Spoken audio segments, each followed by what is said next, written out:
प्रभु यीशु ने शैतान के अधिकार और उसके काम के बारे में कभी शक नहीं किया, क्योंकि उनकी मिनिस्ट्री शुरू करने से पहले परीक्षा भी शैतान द्वारा ही की गई थी। उनका शरीर धारण करना शैतान के कामों को नष्ट करने के साथ साथ हमारे ऊपर उसके अधिकार को भी तोड़ना है। हमारा बल प्रभु यीशु से है और उसी अधिकार में हर प्रकार की बुराई की शक्तियों का सामना करते हुए हम जीत में चलते हैं। प्रभु यीशु से जुड़ने पर हमारा जीवन कैसे आशीषों से भर जाता है, आज हम इसी विषय पर बात करेंगे।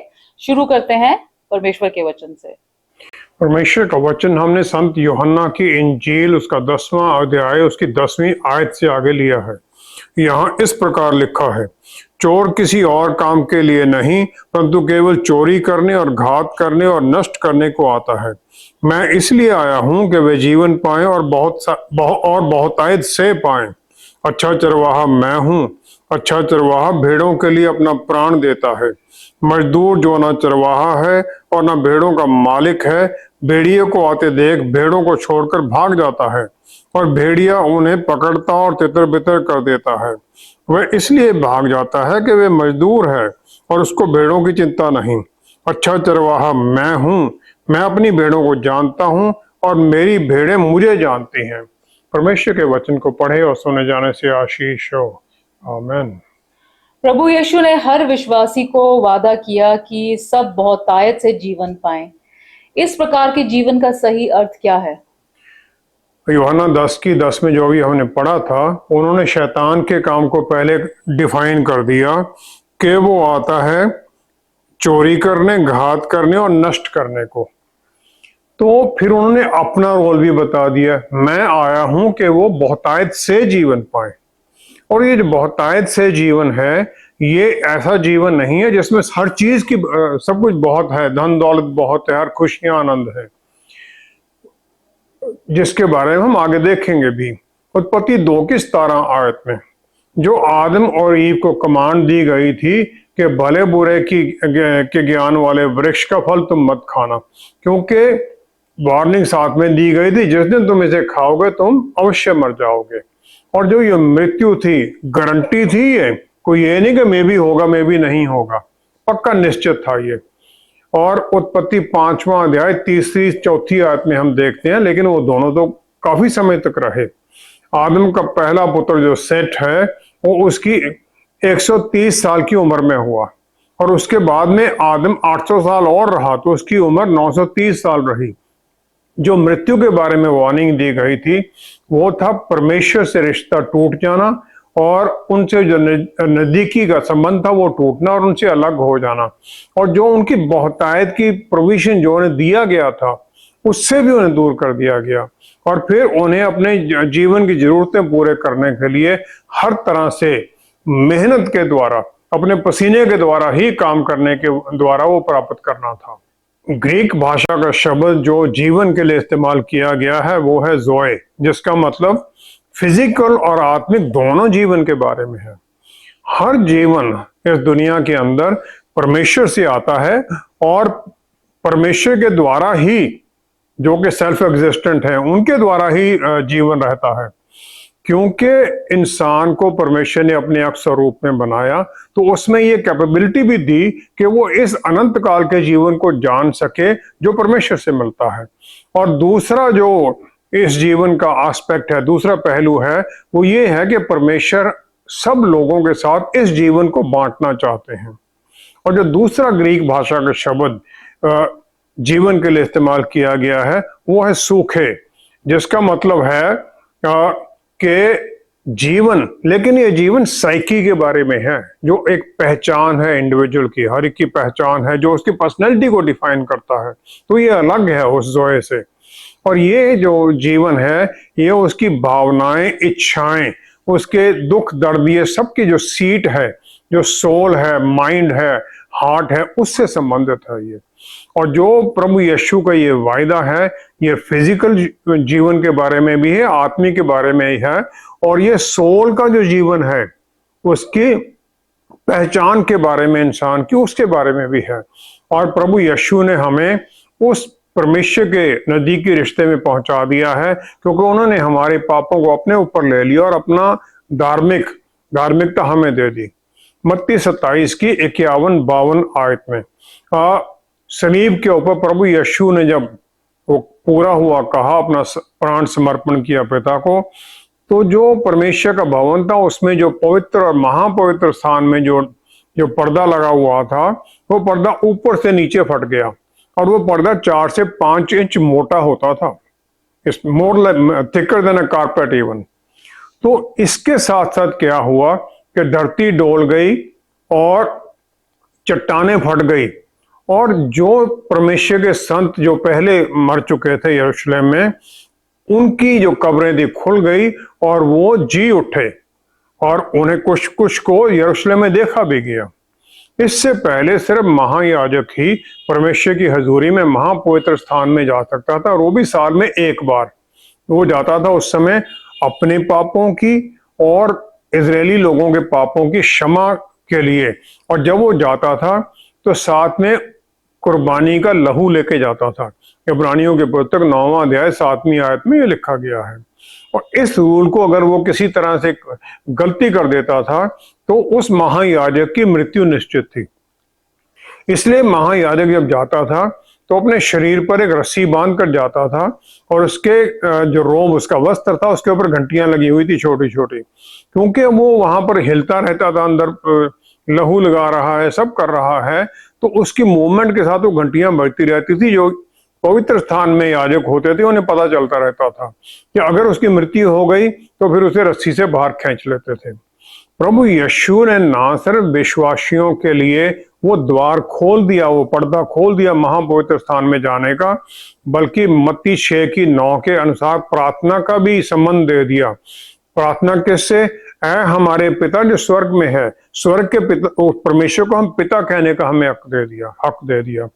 और इसके साथ साथ हम उस परमेश्वर के सामने अपनी प्रार्थनाओं के समय किसी भी समय जा सकते हैं, दिन हो या रात हो। कोई खास स्पेशल प्रिपरेशन की जरूरत नहीं है, लहू लेके जाना, कुछ भी करने की जरूरत नहीं है। सिर्फ अपने मन को झुकाना है। जो प्यार करने वाला परमेश्वर है अपने बच्चों को प्यार करते हैं और वो चाहते हैं कि सब उनके साथ जुड़ें, ताकि वो उनके पापों को सिर्फ क्षमा ही ना करें बल्कि उनके पापों को भूल भी जाएं। यशायाह नबी की पुस्तक उसका 43 अध्याय उसकी 25 आयत में बिल्कुल क्लियर कर दिया परमेश्वर ने। उन्होंने कहा, मैं वही हूं जो अपने नाम के निमित्त तेरे अपराधों को मिटा देता हूं और तेरे पापों को स्मरण ना करूंगा। पाप मिटा देना और स्मरण भी ना करना, ये उनका वायदा है और यह प्रभु यीशु ने पूरा किया। जो इसका आत्मिक जीवन के जो जीवन के ऊपर असर है एक विश्वासी के जीवन में, ये पूरा हो जाता है इसके साथ। लेकिन इसके साथ साथ दूसरा पहलू भी है जो कि शारीरिक और मटेरियल चीजों के बारे में, जीवन में जो बहुत आया था उसके बारे में भी है। तो यूहन्ना 14 की 16 से 18 आयत में हम देखते हैं, फिर प्रभु यीशु कहते हैं, मैं तुम्हें अनाथ ना छोड़ूंगा, ताकि जब तुम्हें कोई तकलीफें आए, ट्रायल जाए, तुम किसी की सहायता ना ले सको। और फिर उनकी जो प्रार्थना जो उन्होंने परमेश्वर से की, उसके आशीष में हमें हमारे अंदर रहने वाले पवित्र आत्मा परमेश्वर एक सहायक के तौर पर दे दिए गए। वो पवित्र आत्मा हमें बल देते हैं, प्यार से भरते हैं और आत्म संयम से भर देते हैं, ताकि जो हमारे चारों तरफ ये अंधेरे की ताकतें हैं, बुराई की ताकतें, हम उनका सामना कर सकें। इस जीवन का जो अगला पहलू है वो प्रभु यीशु ने कह दिया कि वो जीवन पाएं और जीवन भी बहुतायत से पाएं। जो यहाँ पर ग्रीक भाषा का शब्द है वो है पेरिसोस। इससे लिया गया है पेरी शब्द से, जिसका मतलब है ऑल राउंड, पूरी तरफ, और एक्सेस है, बहुतायत, ओवरफ्लोइंग। जो ये जीवन है ये हमारी एक्सपेक्टेशन, हमारी आशा से कहीं ज्यादा है और हमारे जीवन के हर पहलू को ये कवर करता है। और प्रभु यीशु का जो फिर वायदा है वो ऐसा पढ़ा जाएगा, मैं आया हूं कि सब विश्वासी सदा के लिए कॉन्टिन्यूअसली जीवन पाएं और ये कॉन्टिन्यूअसली पूरी तरह से जीवन उन्हें ढक ले, पूरी तरह से इन्हें कवर करे। और इस प्रकार एक विश्वासी जिसके पाप माफ कर दिए गए हैं वो प्यार करने वाले परमेश्वर के सामने जुड़ जाता है। मत्ती 7:7 के अनुसार जो प्रभु यीशु ने वादा किया कि वो परमेश्वर सुनते हैं जब हम वो कहते हैं, मांगो तो तुम्हें दिया जाएगा, ढूंढो तो तुम पाओगे, खटखटाओ तो तुम्हारे लिए खोला जाएगा, रास्ते तुम्हारे लिए खुल जाएंगे, आशीषें मिलने लग जाएंगी। हर आशीष ऊपर से आती है, स्वर्ग से आती है, परमेश्वर से आती है, और हम ये विश्वास के द्वारा पाते हैं। विश्वास पहला तो ये है जिससे हम मांग रहे हैं उसमें विश्वास हो कि वो कैपेबल है, वो देने के लायक हैं। दूसरा ये कि वो विलिंग भी हैं, देना चाहते भी हैं। तो जब प्रभु यीशु समारिया और गलीली के बीच में एक गांव से गुजर रहे थे, तो वहां पर 10 जो कोढ़ी थे, वो गांव से बाहर रहते थे कोढ़ी, तो उन्हें अंदर रहने का अधिकार नहीं था। तो वो चिल्ला उठे कि प्रभु यीशु हम पर दया करो। प्रभु यीशु ने उन्हें दया में कह दिया कि जाओ अपने आप को याजक को दिखाओ। कोई कोढ़ी याजक के पास तब जाता था जब उसे चंगाई मिल गई है, और याजक उसे चेक करके उसको कंफर्म करता था। अब जब वो चले गए तो उनमें से एक सामरी था, रास्ते में उसने देखा कि चंगाई पा गया हूं मैं, तो वापस आ जाता है प्रभु यीशु के पास, ऊंची आवाज से उनको धन्यवाद करते हुए और परमेश्वर की महिमा देता है। लूका 17:19 में फिर प्रभु यीशु उसे कहते हैं, जा, तेरे विश्वास ने तुझे चंगा कर दिया है। जो ये चंगा करना है, मेड यू वेल, ये शब्द है सोजो, जो हमारे प्रोग्राम में भी आता है। इसका मतलब है मुक्ति, टोटल छुटकारा, प्रॉपरली डिलीवर कर देना उस अंधेरे से, और उनकी सुरक्षा और उनकी बहुतायत की प्रोविजंस में ले जाना। परमेश्वर ये हर विश्वासी के साथ करते हैं, पापों की माफी के द्वारा, और उन्हें पापों का जो दंड है उससे बचाकर, और फिर उन्हें भजन संहिता 23:2 में जो राजा दाऊद कहता है, हरी चरागाहों में और स्टिल वाटर, शांत पानियों के पास ले जाते हैं, जहां पर उनकी शांति है, उनकी प्रोविजंस है और उनकी प्रोटेक्शन, सुरक्षा है। Peace and provision and protection तीनों है वहां पर है।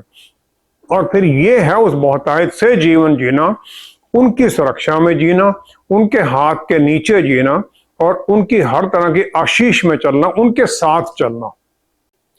ये जो बहुतायत से जीना है, इसे हम किस प्रकार पूरी तरह से प्राप्त करते हैं और इसमें कैसे बने भी रह सकते हैं? यिर्मयाह नबी को यहोवा परमेश्वर ने उसके जीवन के रोल के बारे में बता दिया। यिर्मयाह की पुस्तक पहला अध्याय 4-5 आयत में उन्होंने कहा, गर्भ में रचने से पहले ही मैंने तुझ पर चित्त लगाया, और उत्पन्न होने से पहले ही मैंने तेरा अभिषेक किया। मैंने तुझे जातियों का भविष्यवक्ता ठहराया। पैदा होने से पहले ही परमेश्वर ने उसे आशीषित कर दिया, उसे चुन लिया।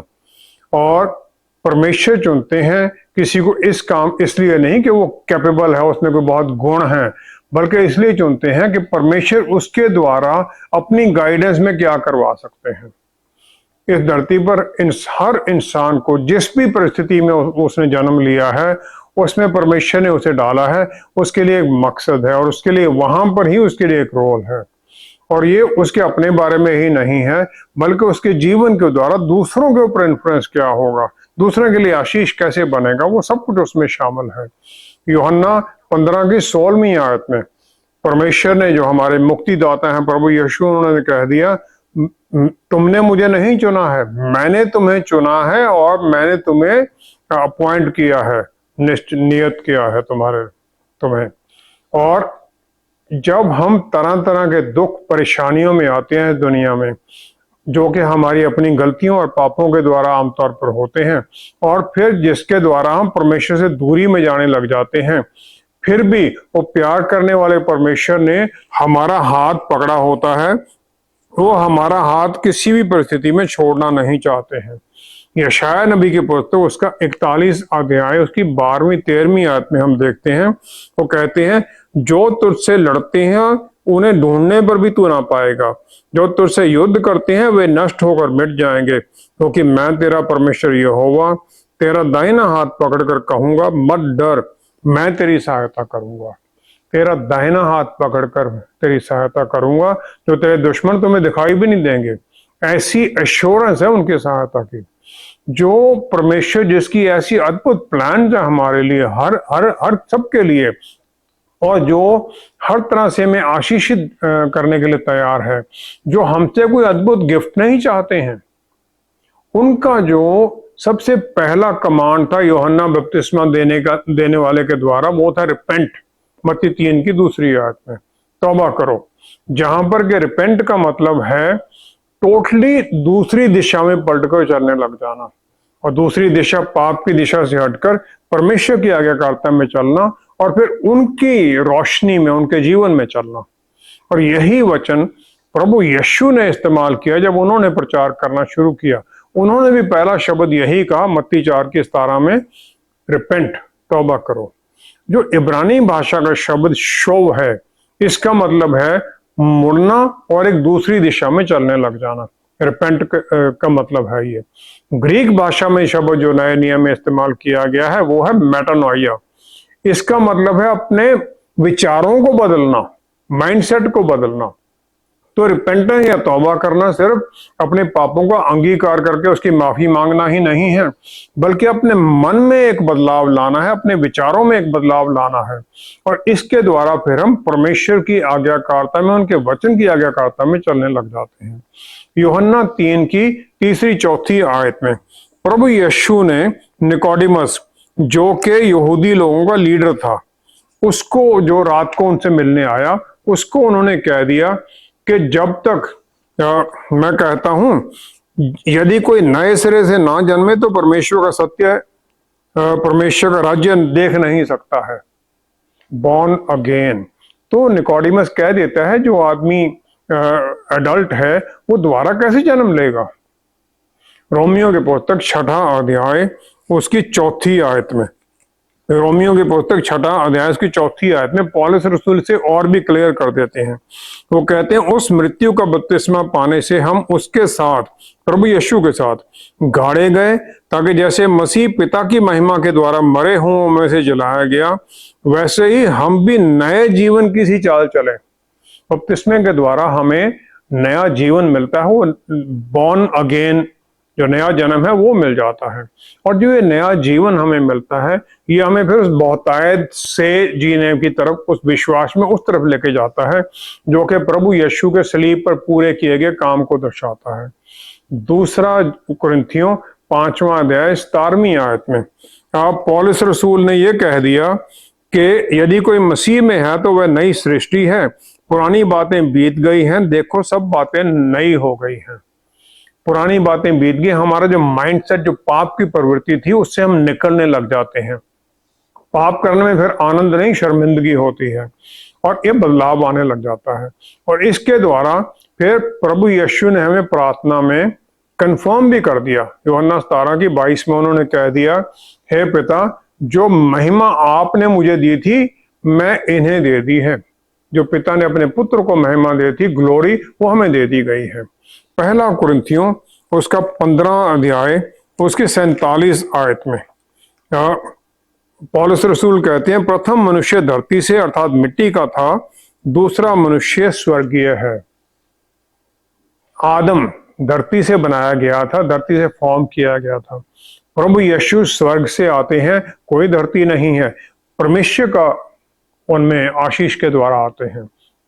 तो जो उन्होंने महिमा हर विश्वासी को दी, वो महिमा एक पाप रहित इंसान की है, जिसमें के पाप जिसके माफ कर दिए गए हैं, और इस स्थिति में हम आशीषित हैं। यूहन्ना 14:12 में फिर प्रभु यीशु हमें ये आशीष दे देते हैं कि जो काम मैं करता हूं तुम ये सब करोगे, इससे भी बड़े काम करोगे, क्योंकि पाप रहित बना दिया गया है तुम्हें। और फिर इस विश्वास के अंदर, वचन और प्रभु यीशु के विश्वास के अंदर, फिर जो हमारे अंदर पवित्र आत्मा परमेश्वर दिए गए हैं, वो हमें बल देते हैं कि हम हर तरह की शैतानी ताकतों का सामना कर सकें। जरूरत यह होती है कि हम उनके ऊपर, उनके वायदों पर, उनके वचन पर केंद्रित रहें। राजा दाऊद अपने आप को प्रीच करता है, जो उसकी भजन गाता है उसके द्वारा अपने आप को प्रीच करता है। वो कहता है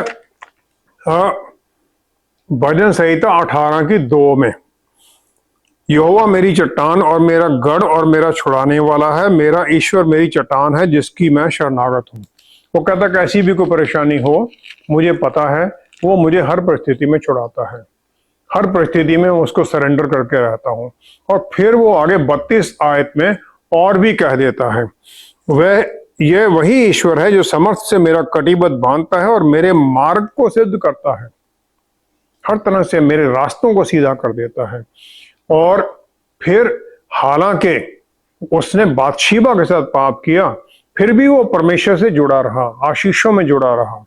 और फिर बातशीबा के पाप करने के बाद में वो भजन संहिता 51 में कह उठता है, मैं तो अपने अपराधों को जानता हूं और मेरा पाप निरंतर मेरी दृष्टि में रहता है। मैंने केवल तेरे ही विरुद्ध पाप किया और जो तेरी दृष्टि में बुरा है वही किया है। I have sinned against you, परमेश्वर को कहता है वो।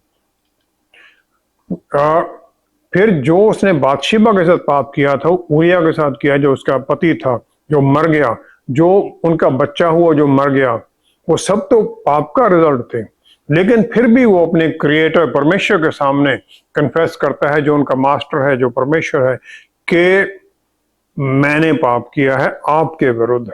जब ऐसा एटीट्यूड हो जाता है तो फिर हम अपने आप में सोचने लग जाते हैं कि किसी तरह मैं कोई ऐसा काम ना कर दूं, जो प्यार करने वाला परमेश्वर है, मैं उसको किसी तरह से क्रोधित कर दूं या उसे दुख पहुंचा दूं। और वो परमेश्वर जो हमें हर तरह की बहुतायत आशीषें देने के लिए वायदे करते हैं।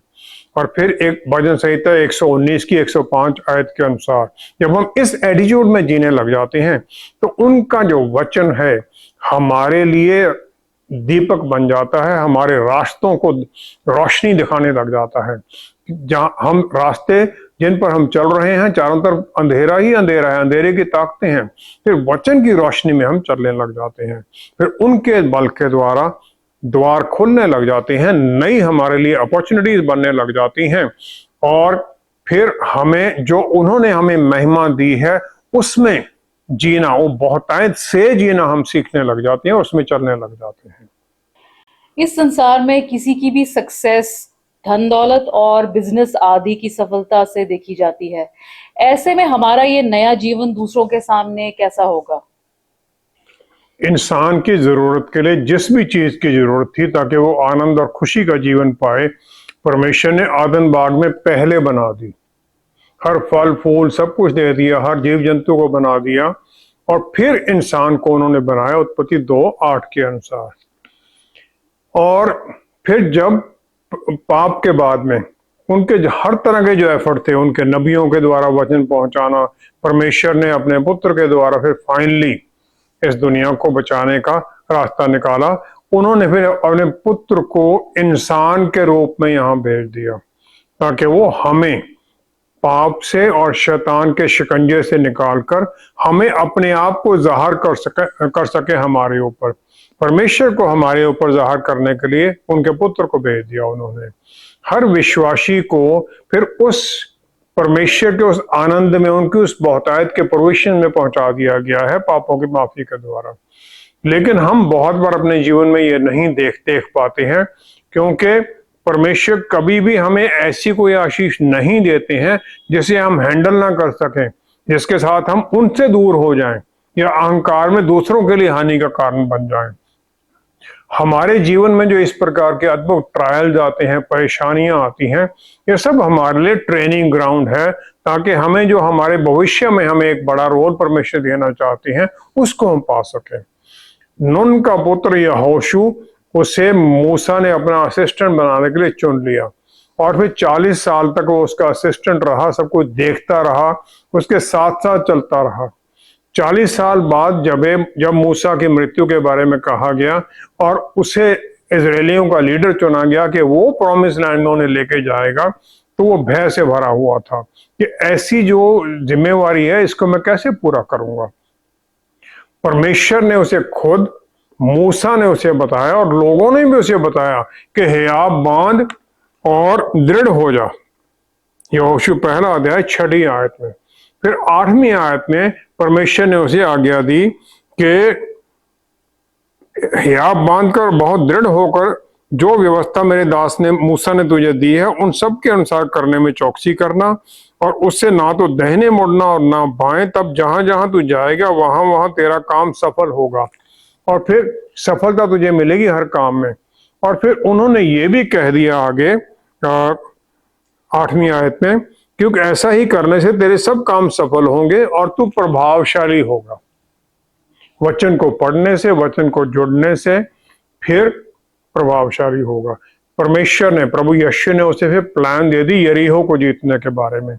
6 दिन वो एक चक्कर लगाते हैं यरीहो के चारों तरफ, भजन गाते हुए, और वापस आ जाते हैं। जो यरीहो में लोग थे वो, और इजरायली लोग भी सोचते हैं हम कर क्या रहे हैं। 7वें दिन वो 7 चक्कर लगाते हैं, और जब वो अपना परमेश्वर यहोवा के नाम पर जय करते हैं तो दीवारें अंदर को गिर जाती हैं। दीवारें ऐसी जो कि जिनके ऊपर इतनी चौड़ी थी, इनके ऊपर रथ चल सकता था, अंदर की तरफ गिर जाती हैं इतनी मोटी दीवारें। और यहोशू इजरायलियों को जीत में, प्रॉमिस लैंड में लेके जाता है। और फिर यहोशू उसकी 24 अध्याय में वो कह देता है, उन्हें फाइनल वार्निंग देता है 15वीं आयत में। वो कहता है, यदि यहोवा की सेवा करने तुम्हें बुरी लगे तो आज चुन लो कि तुम किसकी सेवा करोगे। लेकिन फिर वो आगे कहता है, परंतु मैं तो अपने घराने समेत यहोवा ही की सेवा नित्य करूंगा। उसे अपने घराने पर भी यकीन है कि लोग, जो मेरे घर वाले लोग हैं, वो मेरी बात को मानेंगे। जो उसकी आज्ञाकारिता थी उसको परमेश्वर ने उसका फिर उसे रिवॉर्ड भी दिया, कि परमेश्वर ने जो नेचुरल लॉ थे उन्हें भी बदल दिया। यहोशू 10 की 12वीं 13वीं आयत में उसने कह दिया, एजलोन की घाटी के ऊपर उसने कह दिया कि हे सूर्य और हे चांद तो रुक जा गिबोन पर और एजलोन की घाटी पर। और वो हो गया, परमेश्वर ने ये होने दिया। विश्वास, पहला कुरिन्थियों उसकी 12 अध्याय की 9वीं आयत में, विश्वास परमेश्वर की एक देन है, गिफ्ट है उनसे, और ये इंसान अपने आप में पैदा नहीं कर सकता है। और ये परमेश्वर की परसुएशन, उनका बल हमारे अंदर काम करता है, और फिर हमारा विश्वास उसके साथ जुड़ जाता है, ताकि फिर उनकी जो आज्ञाकारिता में सरेंडर होकर उसके अनुसार फिर हम जीने लग जाते हैं, विश्वास में जीने लग जाते हैं। परमेश्वर इस प्रकार हमारे अंदर काम करते हैं।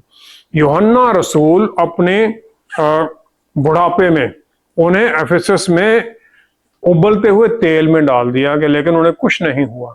पहला यूहन्ना 5वां अध्याय 4थी आयत में फिर वो कह देती हैं, जो परमेश्वर से उत्पन्न हुआ है वह संसार पर जय प्राप्त करता है, और वह विजय जिससे संसार पर जय प्राप्त करता है हमारा विश्वास है। हम विश्वास के द्वारा जय प्राप्त करते हैं। और जो बहुतायत से जीना है, ये फिर उसमें फिर हम आशीषित होने लग जाते हैं। प्रभु यीशु के लिए 5 रोटी और 2 छोटी मछलियां बहुत थी, 5000 परिवारों को, 15,000 लोगों को खाना खिलाने के लिए और पूरी तरह संतुष्ट करने के लिए।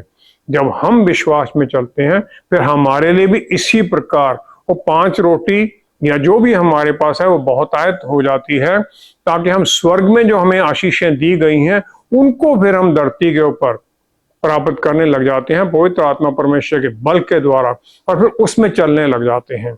जब हम ये करते हैं तो विश्वास में परमेश्वर हमारे लिए जो उनके कानून है उनको भी स्थगित करने के लिए टेम्परेरीली मान जाते हैं। और फिर घड़ी पीछे घूम जाती है राजा हिजकिय्याह को 15 साल का जीवन देने के लिए, और फिर इसी प्रकार हमारी भी प्रार्थना को उत्तर मिलता है और हम दूसरों के लिए आशीष का कारण बन जाते हैं। आइए हम प्रार्थना करें। पिता परमेश्वर, क्या ही धन्य है आपने हमें वायदा किया बहुतायत से जीवन में रखने का। हमें हमारे जीवन के हर पहलू पर आपने अधिकार रखा है और हम आपके सामने समर्पित हैं। जितने भी जुड़े हुए हैं हम आपके सामने समर्पित हैं। करे प्रभु यीशु, हाथ बढ़ाइए और हम सबको छू दीजिए, ताकि जो आपने स्वर्ग में अधिकार ले रखे हैं उन अधिकारों में हम भी अपने जीवन में जीत और आशीष में, आनंद और खुशी में बढ़ते जाएं। पवित्र आत्मा परमेश्वर, इन आशीषों में चलने में, परमेश्वर के वचन की आज्ञाकारिता में चलने में हमारी सहायता कीजिए। सारी महिमा, सारा आदर पिता परमेश्वर आपको देते हैं और सब कुछ प्रभु यीशु के पवित्र नाम में मांगते हैं। आमीन, आमीन, आमीन। पौलुस रसूल ने दुख और सुख और कमी घटी हर परिस्थिति में संतुष्ट रहना सीख लिया, क्योंकि उनका विश्वास अपने बल पर नहीं बल्कि अपने परमेश्वर की कृपा और दया पर था।